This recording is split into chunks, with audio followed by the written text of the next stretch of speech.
Today's topic is the Gerber beam, the analytical method in influence lines. We will calculate the same beam that I did in the previous video using the kinematic method, and we will check if the results actually match. So I'll immediately draw the diagrams here. By the way, when I calculate a project, I do it the same way. I first solve the beam using the kinematic method because it's easier, faster, and there's actually a lower chance of making a mistake. And later, well, projects usually have to be done using the analytical method too, and then I write all the calculations and check if my results match. So let's do that here as well. We already have the diagrams drawn from the previous video, and now we'll check if we calculated it correctly. So we have the beams divided. We need to number them from highest to lowest. First, second, third, the force is moving and we write it down. As you know, with Gerber beams, we always start calculating from the most superior beam, which is the first one. And we need to consider three cases. Either the force is on the subordinate beam, which is the x-coordinate from 0 to 7, or it's on the second beam from 7 to 12 x-coordinate, or it's on the first beam from 12 to 15. So let's go. When the force is on the third beam, each time in these three cases, we start calculating from the superior beam, because otherwise we can't calculate it. So we start with the first beam, the sum of moments at point D. We know that VP2 is equal to 0, the sum of vertical components y, VD is equal to 0. And we move to the second beam. On the second beam, there are no forces either, only the reactions. With the sum of moments at point C, we know VP1 is equal to 0, and from the sum of vertical components, y, we know VC is equal to 0. And we proceed to the third beam. Here is our force at this moment that we're considering, let's say, symbolically at a distance x. And we write down the equation. I wrote here the sum of moments at point B in this point. So what do we have? VA times 5 minus the one at this arm, the distance from 1 to point B, is 5 minus distance x5, x. And VP1 is 0, so I didn't write it.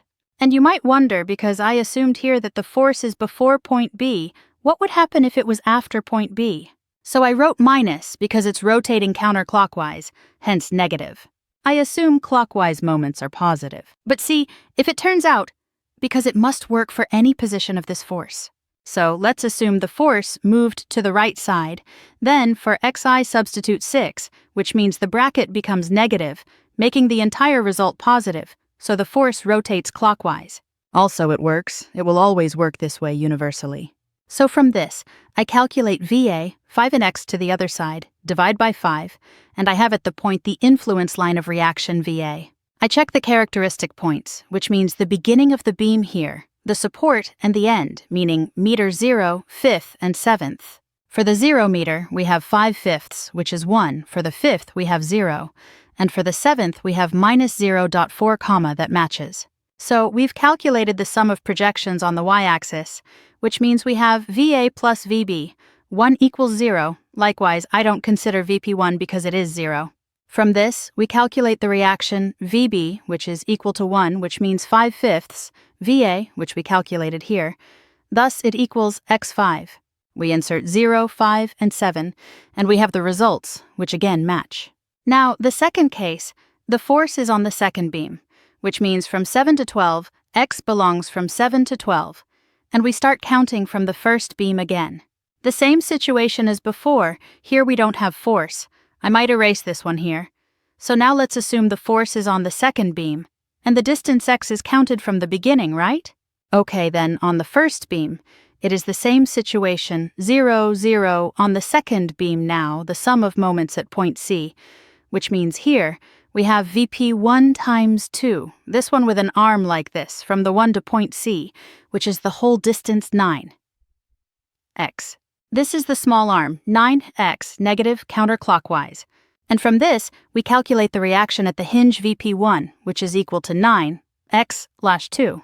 I will not be checking for individual points here because we didn't make influence lines from hinge forces. It could be done, but we didn't do it here.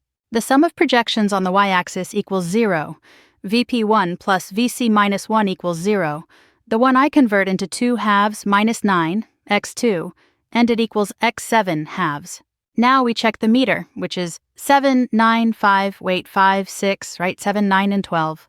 At the 7th, we have 0. At the 9th, we have 1. At the 12th, we have 2.5. And this is the influence line of reaction VC, meaning here at the 7th 0, at the 9th 1, at the 12th 2.5. Now the third beam, here we don't have force, meaning with the sum of moments at point B, we calculate VA times 5 plus VP1. Now it's non-zero, so I consider it times 2 equals 0, so VA is 2/5 times VP1, and we calculated VP1 earlier as 9, x/2, that's why it was useful for me here. So VA results in x 9/5. I insert here already 7, 9, and 12. And the results are such, I check whether we calculated this using the kinematic method. In fact, it is correct. And the sum of projections on the y-axis as well, which is VA plus VB, VP1 equals sine 0. From this we calculate VB, which will equal VP1, VA. VP1 is 9, x over 2, VA, and VA is x 9/5, and we bring it to a common denominator. We calculate a bit here, and it comes out to be 63, 0.7x. We insert 7, 9, and 12. And for the coordinate 7, it comes out 1.4 comma. This is the influence line of VB, and it is okay. For coordinate 9, it zeroes out, and for coordinate 12, it is 2.1. So now, when the force is in the range from 12 to 15, okay, we have everything. So now the force is in the range from 12 to 15, which is on the first beam. We will symbolically draw it here. And now we start calculating from the first beam as usual, but now the moment in point D will give us some result. It will be VP2x2, 1 on this arm. Maybe I'll mark it now. I'm talking about this operation arm. It turned out a bit awkward. And this is from point D to the beginning of the beam is 7, 12, 14, from 14. X, that is the arm, 14, x. Counterclockwise, which means VP times 2, 1 times 14. X equals sine 0. So VP2 equals sine 14, x c cell 2. And from the sum of projections on the y-axis, we have VP2 plus VD. 1 equals 0, which means VD equals 1. That is 2 halves. VP2 results in x, 12 halves. We verify with the meter, 12, 14, and 15. At 12, it zeroes out. Here at 14, it is 1, and at 15, it is 1.5. We move to the second beam. There is no force here. So the sum of moments at point C is VP1 asterisk 2 plus VP2 asterisk 3 equals sine 0. So we want to calculate VP1.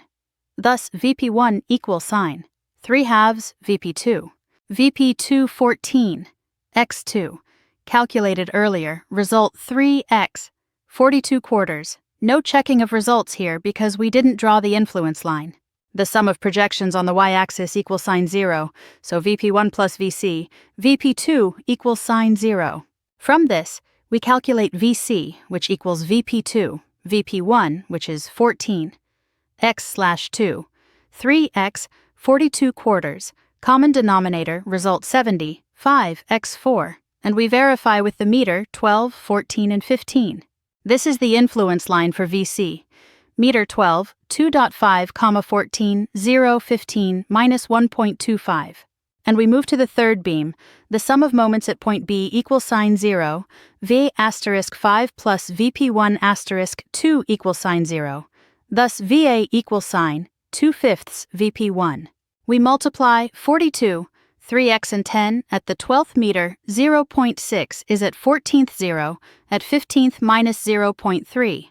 The sum of projections on the y-axis equals sine 0, VA plus VB, VP1 equals sine 0, from which we calculate VB, which is equal sine VP1, via, that is 3x, 42 quarters, 42, 3x/10, here common denominator. There's a bit of calculation involved, and the result seems a bit strange at first, but the previous ones are like that. But it turns out that we consistently reach this result using the kinematic method. If we insert 12 here, it gives us -2.1 comma, so where are we? The influence line for VB here. 2.1 comma, if we insert 14, it zeroes out, and if we insert 15, it's 1.05. So I quickly went through this here, but calculating it manually, everything needs to be written down, simplified to common denominators, considered not to make a mistake. There's actually a lot of work with this. But as you've seen in the previous video, we can draw everything without writing any equation. But that's not all, because we haven't calculated the influence lines of the shear forces. And they're also important here. And there's quite a bit of work here, too. We'll cover that in the next slide. We have a beam, and now the influence line of the shear force in section K. So, as you remember from the introduction, we make it either from the right or the left side. Here it is obvious that we will do it from the left side because we only have one cutting force here, possibly the second one as well, depending on whether the force is before the section or after the section, and we need to make this division either the force is from 0 to 3 meters, meaning before the section, or from 3 to 15, meaning after the section, just like I did in the introduction. So besides the division we did earlier, we still have this division, before the section, after the section. If the section was elsewhere, it would be the same, to the section and after the section. Alright, so let's first check before the section. I do it from the left side, I look at the cutting force from the left side, and I see two cutting forces, right? I cut the beam this way, snap, and look from the left side so I don't see what's here. And if the force is before the section, I see reaction Va, and this force one, meaning Va1. Well, Va, but Va, as you remember from previous slides, we calculated it differently, depending on where the force was, so the influence line function of Va was different, right? So we take this Va function, when the force was on the third beam, right? So what we calculated initially, when the force is from 0 to 7, we take 5x over 5. Because as you can see, when the force is on the second beam, the VA function is different, x9 over 5, but we are from 0 to 3, so we take it from 0 to 7, which is 5x over 5. Then we subtract 1 5/5, and we get in result minus x over 5. Checking at 0 and the third meter, at the 0th meter it's 0, and at the third it's minus 0.6. Okay, now the second range, where the force is from 3 to 15, meaning after the section. I continue looking from the left side, and looking from the left side, I only see the reaction Va now because the force is after the section. So now Va is different from indeed 3 to 7 meters, different from 7 to 12, and different from 12 to 15, because we considered these three cases. So now I have to check like this, just what we mentioned a moment ago. It's different in this range, different in this range, and yet different in this third range, meaning I have three cases. These are formed. In the first case, 5, x, the 5, what's here. In the second case, x, 9/5, what's here. And in the third case, 42, 3x over, whoa. And here again, we would need to check from 3 to 7 as we are. So we should check 3, 5, and 7. Then here 7, 9, and 12. And here 12, 14, and 15. I already here, not to prolong, check it yourself if it indeed matches what we have drawn here.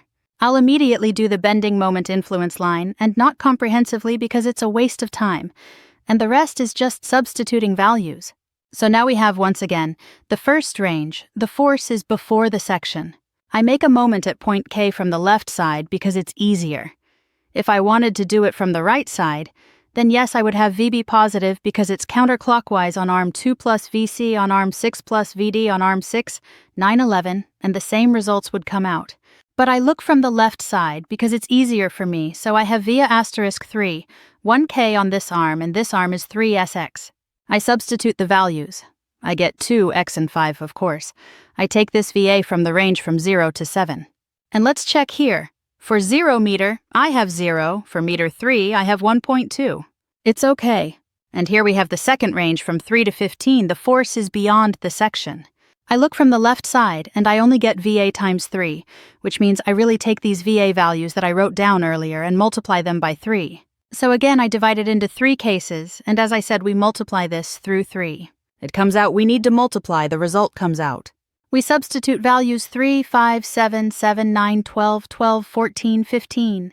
It should come out as what we have here on the graph. So there's a lot of work, but although in exams professors generally make us use the kinematic method, when we submit a project, it seems to me that the analytical method is also required to write everything out. If you have any questions, because I went through this fairly quickly, but this is mostly math, so I encourage you to ask questions under the video. Visit us on Facebook, like our profile. There will be many interesting things happening.